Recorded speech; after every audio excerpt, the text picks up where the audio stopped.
Hi, my name is Tyron Walter. I'll be taking you through an exact plan for warming up for the snatch and the clean and jerk, as well as a central nervous system priming warm up, and the beginning of our warm up sets and working sets.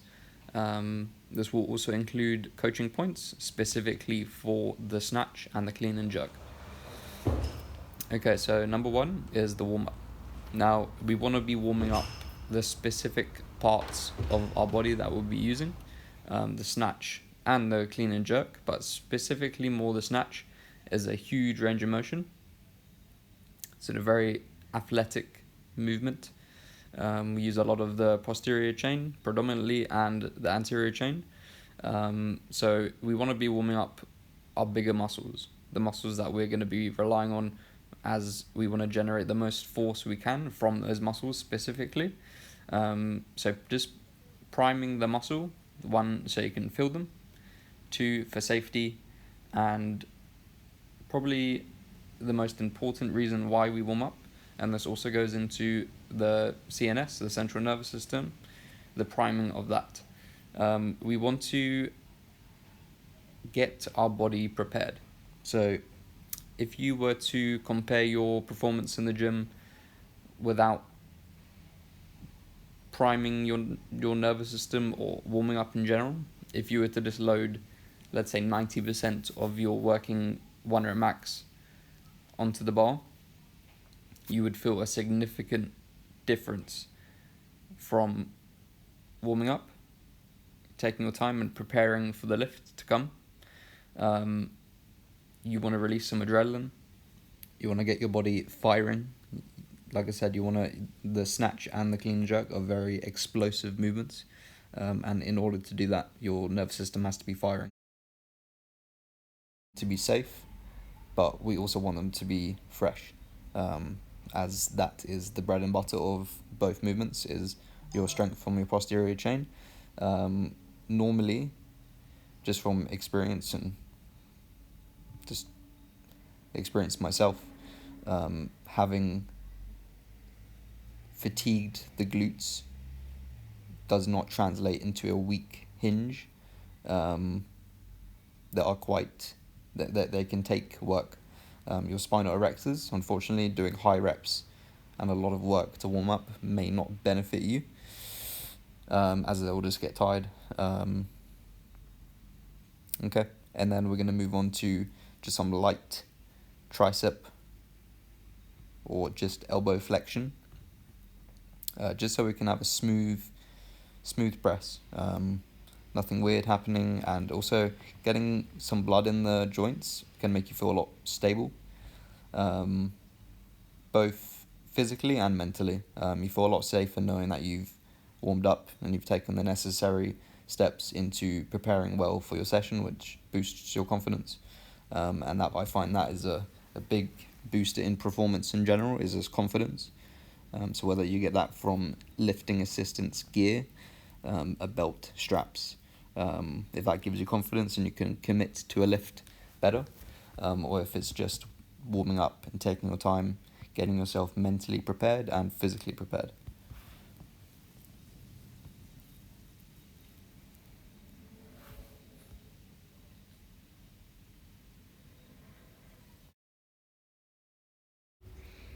Okay, so this is the clean and jerk portion of the video. We're going to go where from we left off.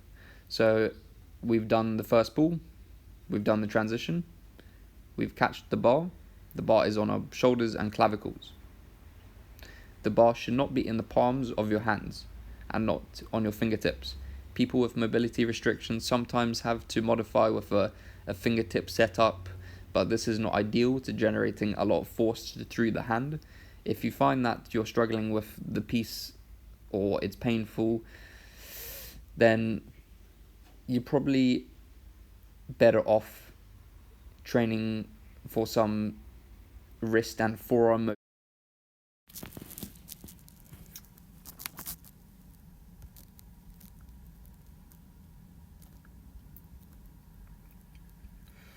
Moving on to our section of the video where we break down the coaching points and the cues to perform an efficient and strong snatch and a clean and jerk. Starting off on the snatch. What is the snatch? A snatch or a squat snatch is a technical advanced weightlifting movement. It's popular with CrossFit and Olympic athletes. Snatch uses momentum to lift a barbell above your head in a fluid motion. It's a dynamic movement requiring a solid core and control of balance. What muscles does the snatch work? Snatches are unique because they use muscles all over the body, as we've mentioned before. The muscles that work hardest during a snatch are the quads, deltoids, trapezius, and the glutes. The quads are at the front of the thigh. Quads assist the knee with stability, flexing your hips, and are involved in posture, balance, and gait. Quads keep the body stabilized and create power needed to hoist the barbell in a snatched position, especially from the bottom portion of the movement and the first pull. Your delts, your shoulders, cover the top of the shoulders. These are skeletal muscles, allowing you to move your arms and insulate your shoulder joint. Your deltoids are vital in managing the barbell. Your traps, your rhomboids, are large muscles. Diamond-shaped muscle, this is your traps. It starts at the base of your skull and extends across the shoulder blades and down towards the middle of your back. These muscles help you shrug the shoulders, move your arms, head, and neck, and stabilize your spine. Your glutes. These muscles are probably the most dominant muscle that we'll be looking at in any Olympic lift. The gluteus maximus have 3 different muscles within the buttocks. These muscles mainly function to extend and rotate the thigh and hip. When you perform a snatch, the glutes are engaged almost the entire time. Other muscles like hamstrings, calves, the abs also assist in stabilizing the body during this lift. Okay, now we're going to move on to how to perform a snatch. A snatch can be a dangerous lift if done incorrectly. 1. Stand with your feet hip width apart and the barbell on the ground in front of you. Grip the bar with your hands slightly wider than shoulder width. Use a hook grip, thumbs wrapped around the bar and the fingers. Squat down with your shoulders slightly in front of the bar. Keep your core tight and back straight. Drive your legs into the ground as you pull up from the bar and begin to rise to stand. The barbell should be at your hip as you reach a standing position. At this point, continue to lift until you fully extend your lower body. Keep your arms relaxed as the force of the full extension drives the barbell upwards. Quickly allow your feet to leave the ground. Plant your feet about shoulder width apart and drop into an overhead squat. Bend your knees until your thighs are parallel to the floor while your arms hold the barbell straight above your head. Lock your arms overhead and stabilize the barbell. Rise back to standing. While learning the technique, aim for 8 to 10 sets of 2 to 4 reps with an unloaded bar. This will spike the nervous system, if you will. Once you have the technique down, try for 4 to 6 sets of 5 reps with light weight on the bar for power. Shorten the sets and reps, but increase the weight. Now this is just something that must always be in your mind, especially as a beginner.